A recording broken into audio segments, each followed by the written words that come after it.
रुको जरा सबर करो। হ্যাঁ বেটা, সাবধানে যাস, মোবাইলটা দেখে শুনে রাখিস। আব্বা আমি দেখে শুনে বাড়ি চলে আসবো। ঠিক আছে এখন রাখছি। আব্বা যখন বললো তখন মোবাইলটা পকেটে রাখি। এখনো তো ট্রেনের 2 ঘন্টা টাইম আছে, তো একটু শুইতে এলি।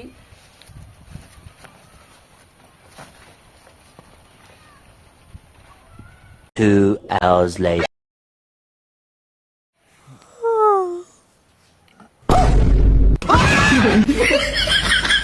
खराब हो जाएगा। मैं माँ अम्मा बहन पे आ